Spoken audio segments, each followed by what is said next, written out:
दोस्तों आज हम आपके लिए जियोग्राफी की चौथी क्लास लेके आए हैं और उसमें हम बात करने वाले हैं फिजियोग्राफिक रीजन ऑफ इंडिया, भारत के भौगोलिक भाग जिनमें क्या क्या होता है। जिनमें होता है माउंटेन्स, पर्वत, प्लेट्यू, पठार, आइलैंड, द्वीप और प्लेन्स। इन सभी के बारे में हम बात करेंगे। ठीक है दोस्तों, सबसे पहले मैं आप लोगों से एक बात बोल दूं कि आप लोगों ने अभी तक हमारा चैनल सब्सक्राइब नहीं किया है तो प्लीज चैनल को सब्सक्राइब करें और वीडियो को लाइक करें और अपने फ्रेंड्स के पास शेयर करें। ठीक है दोस्तों, जैसा कि मैंने आप लोगों से वादा कर रखा है कि मैं कोर्स पूरा कराऊंगा और कोर्स पूरा कराने की कंडीशन मैंने आप लोगों के साथ रखती है कि दोस्तों आप जितना हो सके प्लीज वीडियो को शेयर किया करो। जितना आप लोग शेयर करोगे, कॉपरेट करने की कोशिश करोगे तो मैं आप लोगों को कोर्स कराने की जिम्मेदारी आप लोगों से पूरी लेता हूं। ठीक है, जैसे जैसे हमारी व्यूज बढ़ते चलेंगे तो आपके व्यूज बढ़ने के कारण है कि मेरा भी मतलब कोर्स कराने में भी मन लगता रहेगा, तो मैं आपको पूरा कोर्स जरूर कराऊंगा। ठीक है, आज बात कर रहे हैं भारत के भौगोलिक भाग के बारे में। ठीक है, वीडियो को लाइक करना ना भूलें अगर समझ में आए तो। सबसे पहले अगर हम बात करें माउंटेन्स के बारे में, माउंटेन्स होते क्या हैं और प्लेट्यू होते क्या हैं। ठीक है जी दोस्तों, अगर हम एक सतह ले लें, मान चलिए ये एक सतह है। ठीक है जी, सतह पर अगर यहां पर पेड़ पौधे लगे हुए हैं, ठीक है जी, पेड़ पौधे लगे हुए हैं, थोड़े से आगे बढ़े तो ये वाला सतह का भाग थोड़ा सा ऊपर उठा हुआ है इस टाइप से। अगर थोड़े से और आगे बढ़े तो ये सतह का मान लीजिए इस प्रकार से एक भाग है, ये आगे बढ़ा हुआ है। ठीक है जी, ये सतह है पूरी, कुछ भाग ऊपर उठा हुआ है और ये भी भाग ऊपर उठा हुआ है। लेकिन कंडीशंस क्या है देखिए जरा, ये कैसा है, ये एरिया कैसा है, एक शेप कैसी है इसकी, नुकीली है, शार्प एरिया है। ये पॉइंट कैसा शार्प है, कैसा है शार्प है। ठीक है, शार्प है। और ये कैसा है, एक टेबल फॉर्म में बना हुआ है, एक टेबल फॉर्म में बना हुआ है। तो दोस्तों अगर हम बात करें माउंटेन्स के बारे में और बात करें प्लेट्यूज के बारे में, तो दोज हाई एलिवेशन और those high elevation areas which those high elevation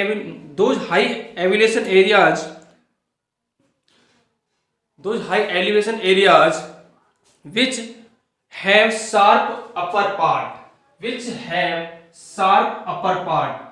ये जो अपर पार्ट है जिसका शार्प है, नुकीला भाग है, वो क्या कहलाएगा, माउंटेन। क्या कहलाएगा दोस्तों, माउंटेन कहलाएगा। क्लियर है, those high elevation areas which upper part sharp. ठीक है, विच अपर पार्ट कैसा हो, शार्प हो। ठीक है, तो क्या कहलाएगा, माउंटेन। और वह high elevation areas which upper part कैसा हो, लाइक अ टेबल, एक टेबल की भांति हो। कैसा हो, टेबल की भांति हो। क्या कहलाता है, प्लेट्यू कहलाता है। क्या कहलाता है दोस्तों, ये प्लेट्यू, पठार। ठीक है दोस्तों, ठीक है, पठार कहलाएगा।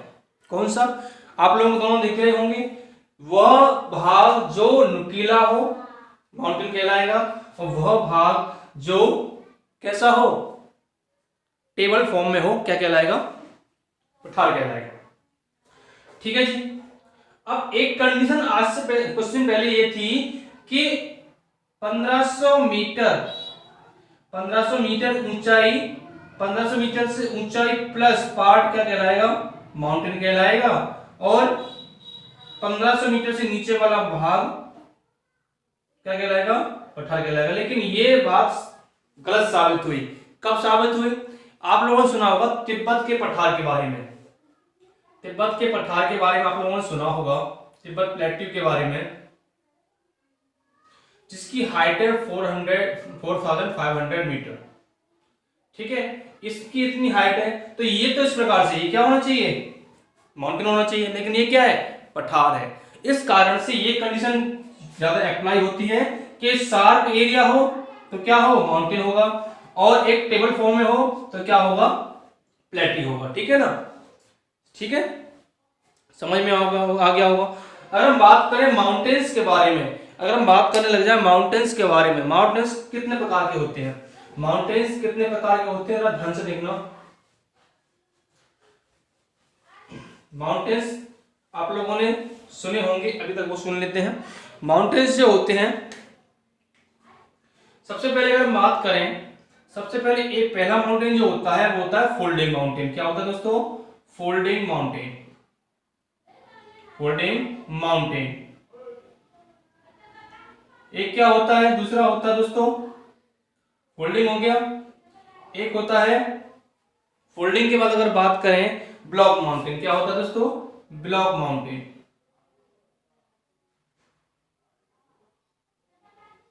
ठीक है जी। एक होता है आप लोगों का वोल्केनो माउंटेन,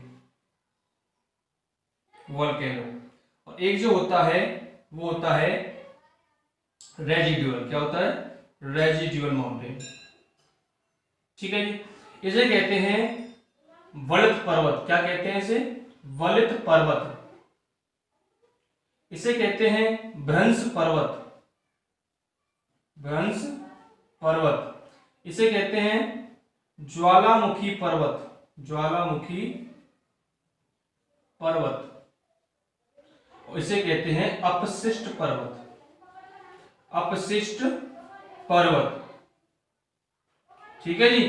अब देखिए बात करते हैं, सबसे पहले हम क्रम से क्रम आगे बढ़ते चलेंगे कि पहले फोल्डिंग माउंटेन क्या होता है, ब्लॉक माउंटेन क्या होता है, वोल्केनो माउंटेन क्या होता है, और रेजिडुअल माउंटेन क्या होता है। एक एक करके सबके बारे में बात करना स्टार्ट करते हैं। तो सबसे पहले आप हेडिंग डालिए फोल्डिंग माउंटेन के बारे में। ठीक है जी। एक एक करके हम आप लोगों को सबसे बात रूबरू कराएंगे और आपको एक एक कंडीशन से भी रूबरू कराएंगे, क्या चीज क्या होती है, किस पर डिपेंड, बनता कैसे है ये माउंटेन, कहां पर इन माउंटेनों के सबसे अच्छे उदाहरण देखे जाते हैं, वो सब कुछ आप लोगों को वीडियो में देखने के लिए मिलेंगे। ठीक है जी। सबसे पहले जो फोल्डिंग माउंटेन है वो बनता कैसे है, ध्यान से देखिएगा। ठीक है जी।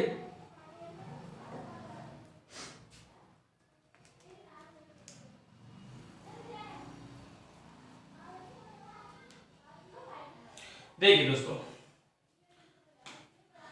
हम स्टार्ट करते हैं। ये हमारा एक सतह पार्ट है, सतह है ये हमारी। ठीक है जी। यहाँ पर पेड़ पौधे लगे हुए हैं। ठीक है, यहाँ पर पेड़ पौधे लगे हुए हैं, ये सतह है हमारी। ठीक है ना, और यहाँ पर आप बैठे हो। ठीक है। अब क्या है, अगर हम यहां से नीचे की तरफ चलें, गहराई में जाएं और कितने किलोमीटर एरिया तक पहुंच जाएं, 100 किलोमीटर एरिया तक पहुंच जाएं। ये 0 किलोमीटर एरिया है, 100 किलोमीटर एरिया है। अगर हम 0 किलोमीटर एरिया से 100 किलोमीटर एरिया की बात करें तो इस वाले पार्ट को कहते हैं लिथोस्फीयर।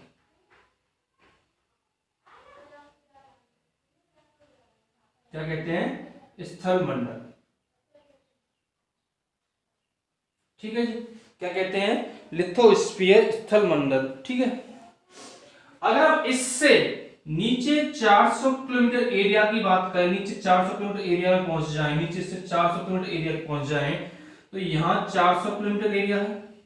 इस वाले पार्ट को क्या कहते हैं, इस वाले पार्ट को कहते हैं एस्थेनोस्फीयर। क्या कहते हैं, एस्थेनोस्फीयर।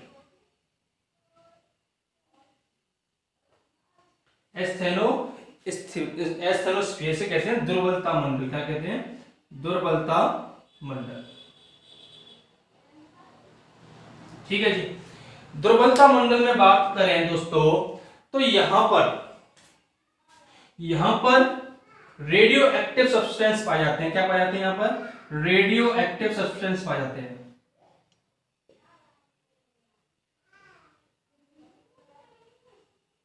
रेडियो एक्टिव पदार्थ पाए जाते हैं। और रेडियो एक्टिव पदार्थ होते हैं वो कैसे फॉर्म में होते हैं, वो किस फॉर्म में होते हैं, जरा बात कर लेते हैं।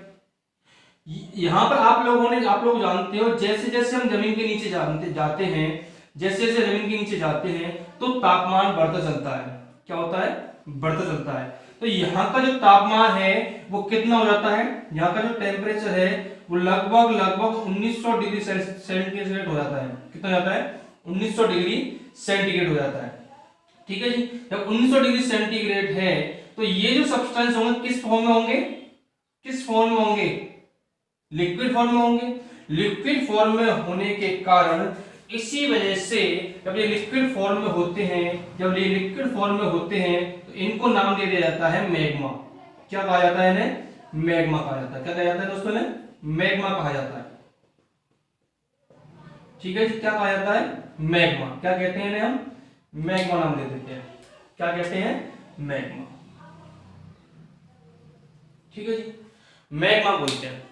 अब दोस्तों इन्हें मैग्मा बोलते हैं। उसके बाद जब इसे मैग्मा बोलते हैं तो यहां पर एक क्रिया होती है, यहां पर एक क्रिया होती है जिसे कहते हैं कॉन्वेक्शन करंट। यहां पर एक कॉन्वेक्शन संवहनीय धारा बनती है। संवहनीय धारा किसे कहते हैं, आप लोग जरा देखिएगा, आप लोगों ने अपने घर में फील किया होगा, जब कभी भी एक स्टोव पर हम जो है, मान चलिए ये स्टोव है हमारा, ठीक है जी, स्टोव है या गैस चूल्हा रखा हुआ है, ठीक है, इस पर आप लोगों ने एक पतीला रख दिया, ठीक है, इसमें से आग निकल रही है, पतीला रख दिया। पतीले में क्या है कि इसमें आप लोग पानी गर्म कर रहे हो, ठीक है जी, पानी गर्म कर रहे हो, तो इसकी जो आग है जब इससे पानी निचली सतह को गर्म कर रही है, निचली सतह को गर्म कर रही है, तो यहां से जो गर्म पानी इस प्रकार से ऊपर की तरफ जाएगा। अब यहां से जो ठंडा पानी है वो नीचे की तरफ आएगा। भाई ये यहां से जो गर्म पानी ऊपर की तरफ जाएगा तभी तो ठंडा पानी ऊपर से नीचे की तरफ आएगा। यही क्रिया होती है, पूरा पानी गर्म होता है। यही क्रिया होती है जब कॉन्वेक्शन करंट यहां पर कार्य करता है, तो कॉन्वेक्शन करंट काम करता है तो नीचे की सतह से जब 90 डिग्री सेंटीग्रेड का जो हमारा मैग्मा होता है 90 डिग्री सेंटीग्रेड वाला, ऊपर की तरफ मूव करता है, ऊपर की तरफ मूव करता है। तो सबसे पहले, इससे पहले एक बात बता दें आप लोगों को, जब मूव करता है उससे पहले जो लिथोस्फीयर और एस्ट्रोनोस्फीयर के बीच में जो पार्ट है ये वाला, यहां पर प्लेट है पाई जाती है। क्या पाई जाती है दोस्तों, प्लेट है। प्लेट पढ़ा है आपको, प्लेट, ये प्लेट पाई जाती है, यहां प्लेट है, ये क्या है, प्लेट बनी हुई है, ठीक है, पी से रिप्रेजेंट कर देता हूं मैं, पी, प्लेट है ये, ठीक है जी, प्लेटें हैं। उससे पहले वो ये क्या, उसके बाद क्या बात करते हैं, जब ये जो 1900 डिग्री सेंटीग्रेड का तापमान का जो मैग्मा है ऊपर की तरफ मूव करता है तो प्लेट के समय इस तरह से मूव करता है, और यहां तक पहुंचने के बाद लगभग ठंडा जो मैग्मा है वो नीचे की तरफ मूव करता है। इसका मतलब क्या है कि ये जो मूवमेंट है लगातार चलता रहता है। जब लगातार चलता रहता है, जब ये मूव हो रहा है, मैग्मा मूव होता है, तो मैग्मा के मूव होने से प्लेटें भी मूव होती हैं, प्लेटें भी मूव होती है इनके ऊपर। जब ये मूव होती हैं तो इनके मूव होने से यहां पर भी मूवमेंट होता है, लिथोस्फीयर वाला स्थलमंडल वाला भाग जहां पर हम रहते हैं। मैग्मा के मूव होने से प्लेटें मूव होती हैं, प्लेटों के मूव होने से लिथोस्फीयर मूव होता है, और लिथोस्फीयर का मूव होना ही क्या कहलाता है, अर्थक्वेक कहलाता है। क्या कहलाता है, अर्थक्वेक, अर्थक्वेक कहलाता है। इसके बारे में बाद में डिस्कशन करेंगे पूरी डीपली, जो हम चैप्टर लेंगे अर्थक्वेक का तब, ठीक है ना। ये मूव कहलाता है। अब दोस्तों हम बात क्या कहने वाले हैं, ये इसकी में ये कहां से आ गया, ये जो डिपेंड करता है। अब जरा इन चीजों को उठा लेते हैं, अब जरा इन चीजों को उठा लेते हैं। देखिए जरा, ये लोग दो प्लेटें हैं हमारी, ठीक है जी, ए प्लेट और बी प्लेट, ठीक है जी, उठा ली। अब ये प्लेट उठा ली हमने यहां पर। अब ये इसके नीचे जो मैग्मा मूव कर रहा है, लगातार मूव कर रहा है, तो ये प्लेट में जो इधर से बल लगेगा, जब ये प्लेट इधर की तरफ मूव करेगी, इसकी तरफ मूव करेगी, तो ये जो प्लेट है इससे टकराएगी। जब इससे टकराने पर क्या होगा, इस पर एक उल्टा बल लगेगा इसकी तरफ। आप लोगों को मैं एक चीज बता दूं, अगर आप लोग मान चलिए कि मैं एक कोई प्लेट लेता हूं, थोड़ा सा एक तरफ ये ले लेते हैं, ये वाला पार्ट ले लेते हैं, बुक ले लेते हैं, ठीक है, ये है। अगर मैं इस वाली बुक को, ठीक है, यहां से प्रेशराइज करता हूं, यहां से प्रेशराइज करता हूं, तो ये कैसे उठ रही है, इस प्रकार से उठ गई। कैसे उठी जी, इस प्रकार से उठ गई, नीचे की तरफ और ऊपर की तरफ उठ गई।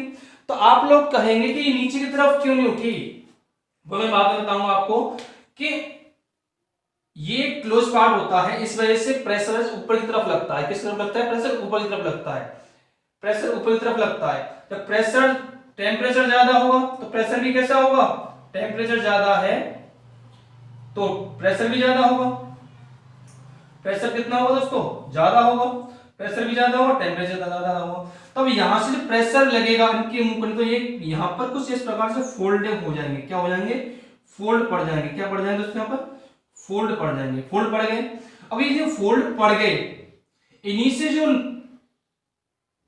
जो पर्वत का निर्माण होता है, इन्हीं से जो पर्वत का निर्माण होता है, उन्हीं को क्या कहा जाता है? फोल्डिंग माउंटेन कहा जाता है दोस्तों। क्या कहा जाता है? फोल्डिंग माउंटेन कहा जाता है। समझ में आया? एक बार फिर से निवार करते हैं।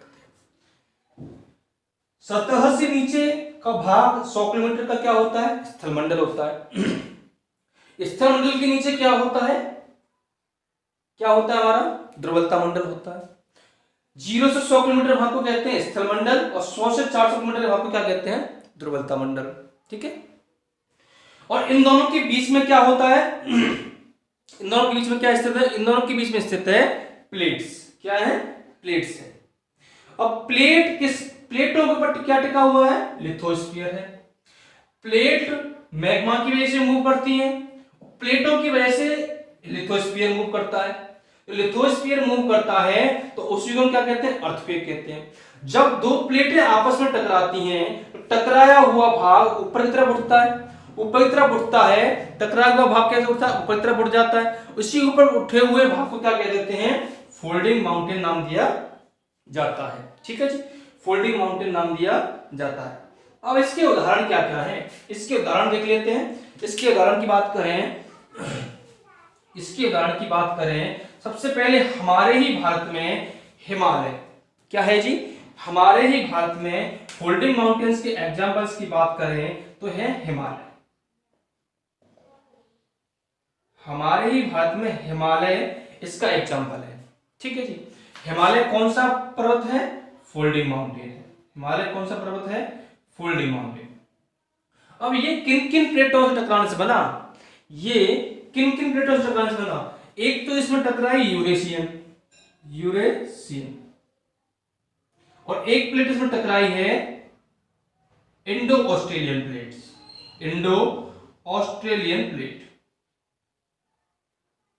एक तो इंडो ऑस्ट्रेलियन प्लेट टकराती है और एक यूरेशियन प्लेट टकराती है। ठीक है जी। एक तो ये हमारे भारत में है, और एक अगर मैं बात करूं नॉर्थ अमेरिका वाले बात करूं, नॉर्थ अमेरिका में और एक साउथ अमेरिका में है। नॉर्थ अमेरिका में है आपका रॉकी माउंटेन, रॉकी पर्वत,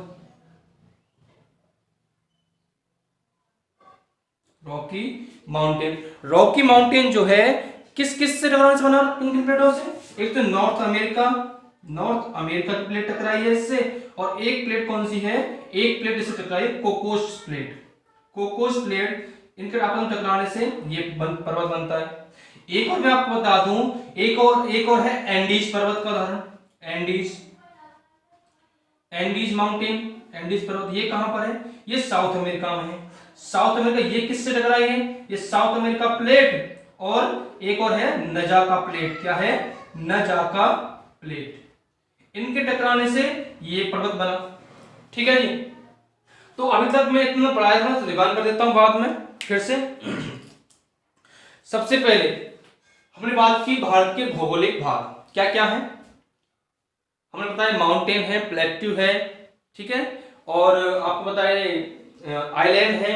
ठीक है, आइलैंड के बाद बताया आप लोगों को फोल्डिंग, उसके बाद माउंटेन के पार्ट बताए हमने। माउंटेन के पार्ट में आप लोगों से कहा कि माउंटेन पार्ट कितने प्रकार के होते हैं? 4 प्रकार के होते हैं। सबसे पहले कौन सा बताया? Folding mountain. उसके बाद क्या बताया? उसका बताया मैंने ब्लॉक माउंटेन। ब्लॉक के बाद क्या बताया? Volcano mountain. वॉल्केनो के बाद क्या बताया? वॉल्केनो के बाद बताया मैंने रेजिडुअल माउंटेन। क्या बताया? Residual mountain. उसके बाद हमने फोल्डिंग माउंटेन को बात की, तो फोल्डिंग माउंटेन को कहते हैं वलय पर्वत। इसका निर्माण कैसे होता है? अगर हम स्थलमंडल की बात करें, स्थलमंडल के 100 किलोमीटर भाग को, उसके नीचे भाग बात करें 400 किलोमीटर के भाग को, प्लेटों के मूव करने से उनका उठा हुआ भाग, प्लेटों के टकराने से उठा हुआ भाग को क्या कहते हैं? हम उनके उठे हुए भाग को क्या कहते हैं, फोल्डिंग माउंटेन निर्माण होता है। ठीक है जी। भारत में इसका उदाहरण क्या है, भारत में इसका उदाहरण है हिमालय। क्या है जी, हिमालय उदाहरण है। ठीक है। और नॉर्थ अमेरिका में क्या उदाहरण है, नॉर्थ अमेरिका में है रॉकी पर्वत। ठीक है। और साउथ अमेरिका में किसका उदाहरण है, एंडीज पर्वत का। ठीक है जी। ये तो हो गया आप लोगों का क्या, फोल्डिंग माउंटेन। फोल्डिंग माउंटेन के बाद हमने बात की आप लोगों से कुछ इंपॉर्टेंट पॉइंट बता देते हैं। अब आप लोग कहेंगे कि ये तो सर आप हर बार मूव करती रहती होंगी प्लेट, तो ठीक है जी, मूव करती रहती होंगी। इसका एक निश्चित होता है कि कितने, पहले तो बता देते हैं आप लोगों को हिमालय की ऊंचाई के बारे में बात करें। हिमालय पर ही माउंट एवरेस्ट है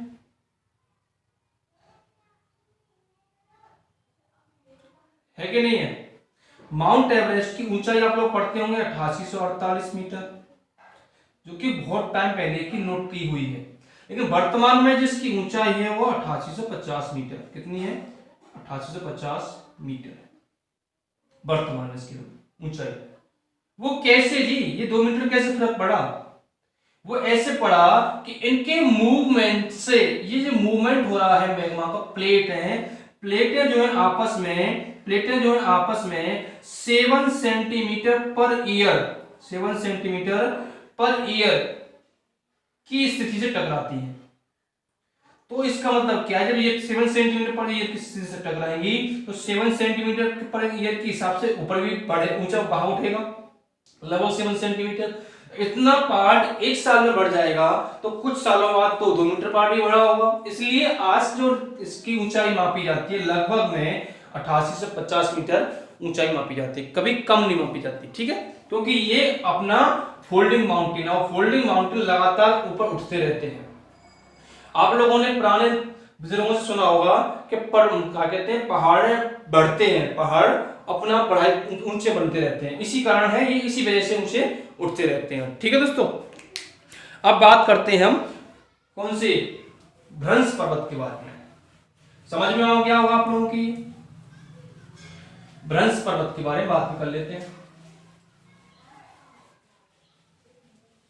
दोस्तों वीडियो अगर पसंद आ रही हो तो प्लीज वीडियो को लाइक करना, शेयर करना और कमेंट करके हमें इतना बताना कि आप लोगों को ये वीडियो कैसा लगा। ठीक है जी, चलिए अब बात करते हैं, सेकंड है हमारा भ्रंश पर्वत। क्या है, भ्रंश पर्वत, जिसे हम कहते हैं ब्लॉक माउंटेन, ब्लॉक माउंटेन।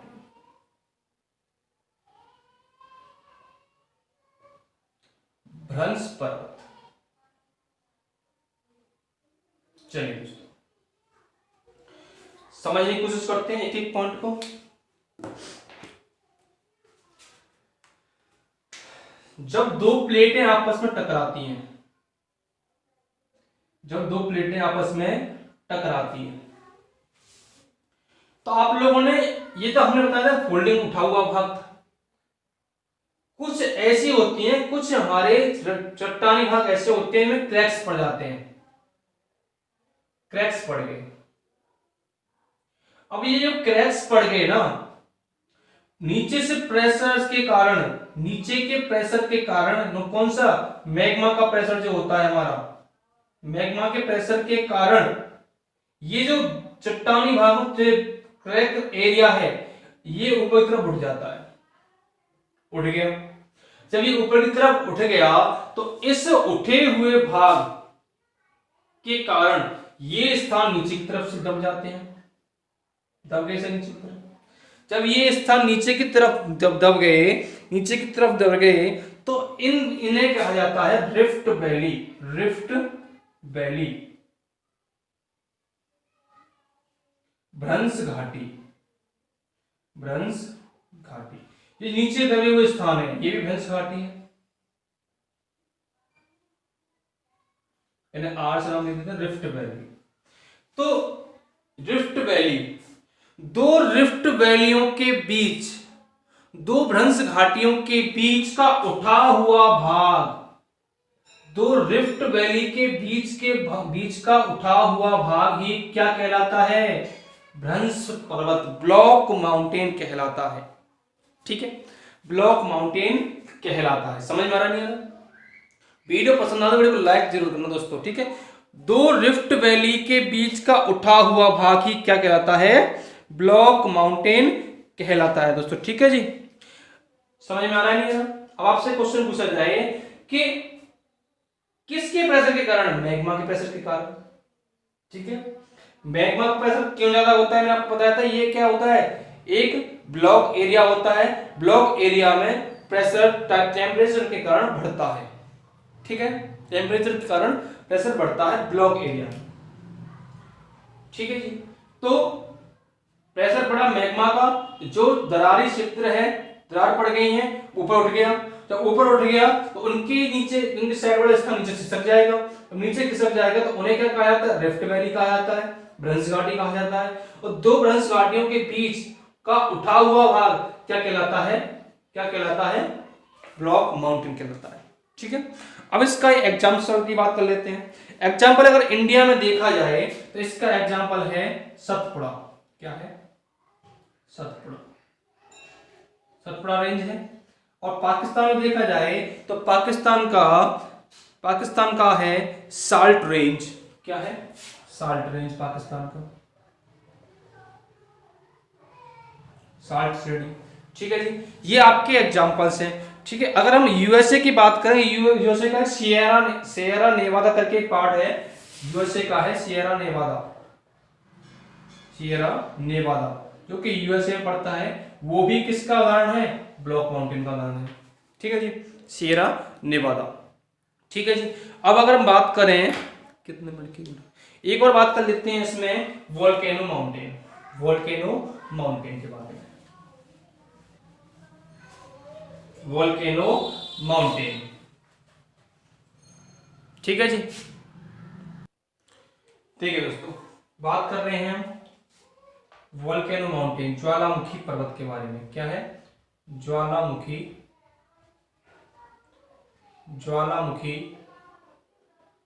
पर्वत। ठीक है, वोल्केनो माउंटेन। अभी हमने बात की थी मैग्मा के बारे में। ठीक है जी, सोचिए ये हमारा एक धरातली एरिया क्षेत्र है। यहां पर दो प्लेटें हैं,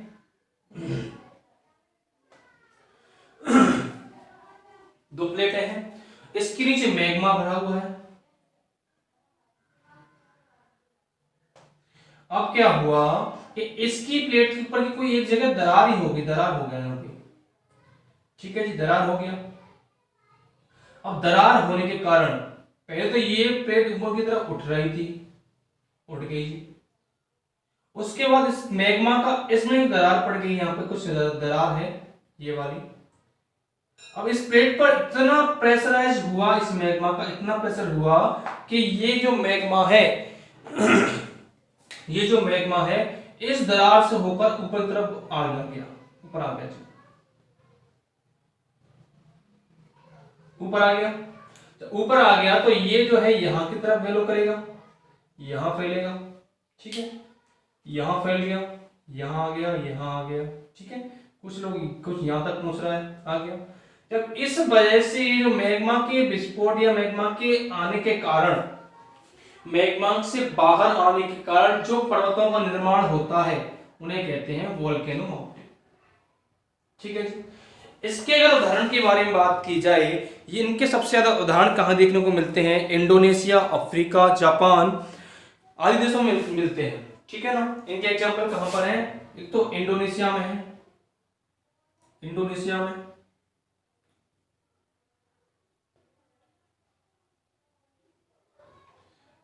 में क्या है? कौन सा है? क्रेकाटाओ। क्या है? क्रेकाटाओ। इंडोनेशिया में कौन सा है? क्रेकाटाओ है।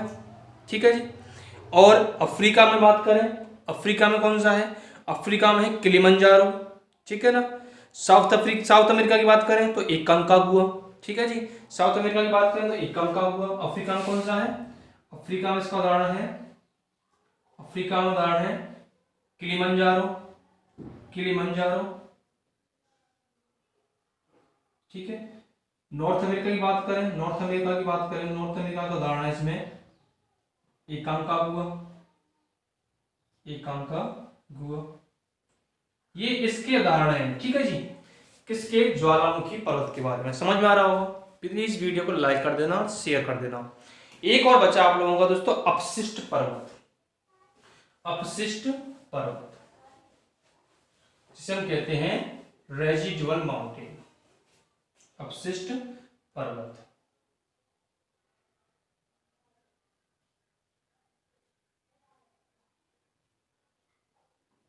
अपशिष्ट पर्वत के बारे में बात करें तो इसका निर्माण कैसे होता है? इसका निर्माण कैसे होता है? ठीक है जी, अपशिष्ट पर्वत एक मुख्य पर्वत के क्षरण के कारण बना हुआ पर्वत ही क्या कहलाता है? अपशिष्ट पर्वत। मान चलिए ये एक मुख्य पर्वत है, यहां पर पानी भरा हुआ है, यहां सूरज की रोशनी है, सूरज ताप लगा है, यहां पर बारिश हो रही है, बारिश हो रही है लगातार, बारिश हुई तो यहां पर जो इसका जो क्षरण होगा, इस प्रकार का क्षरण होगा, इस प्रकार से यहां पर होगा। क्षरण होते होते ये जो माउंटेन है छोटा हो जाएगा, छोटा हो जाएगा। पहले बना हुआ पर्वत अपशिष्ट मतलब इसके क्षरण से जो पर्वत का निर्माण होता है, इसके क्षरण से जो पर्वत का निर्माण होता है उसी को हम क्या कहते हैं? अपशिष्ट पर्वत कहते हैं, रेजिडुअल माउंटेन कहते हैं। किसके क्षरण से? एक मुख्य पर्वत के क्षरण से होने वाला निर्माण, नए पर्वत का निर्माण ही क्या कहलाता है? अपशिष्ट माउंटेन कहलाता है या फिर रेजिडुअल माउंटेन कहलाता है। इसका भारत में उदाहरण देखा जाए, राजस्थान में पड़ता है अरावली, अरावली। एक मथुरा में है, कौन सा? गोवर्धन पर्वत, गोवर्धन पर्वत। ठीक है, अरावली कहां पर है? अरावली पर्वत है, क्या कहते हैं? राजस्थान के क्षेत्र में पड़ता है, ये मथुरा में है। ठीक है जी, अरावली पर्वत को सबसे प्राचीन पर्वत भी बोला जाता है, प्राचीन पर्वत है ये। ठीक है जी, प्राचीन पर्वत है अरावली पर्वत हमारे भारत का। ठीक है जी, तो आज की आपको वीडियो समझ में आई होगी। हमने बात की है भारत के भौगोलिक भाग के बारे में, जिसमें से सबसे पहला उठाया हमने माउंटेन्स के बारे में। किसके बारे में? माउंटेन्स के बारे में। माउंटेन्स में हमने आपसे बात कर ली, 4 पार्ट होते हैं, कौन कौन से? फोल्डिंग, ब्लॉक, वोल्केनो और रेजिडुअल। अब इसमें से हमने आपको चारों के बारे में बता दिया। नेक्स्ट वीडियो में जो हम आपके लिए लेके आएंगे, पूरी हिमालय के ऊपर एक वीडियो बनाएंगे और हिमालय के बारे में पूरी जानकारी देंगे। हिमालय का निर्माण कैसे हुआ, कहां से बना, कहां तक फैला हुआ है, कौन कौन सी इसकी चोटी बनी हुई है, सब कुछ आपको डिटेल में बताएंगे। ठीक है, नेक्स्ट वीडियो में हम आपको क्या बताएंगे? हिमालय। तो ready for the next video to see about the Himalaya. Okay friends, please video को शेयर करना, कमेंट करके बताना आप लोगों को वीडियो कैसी लगी। Thank you friends watching this video.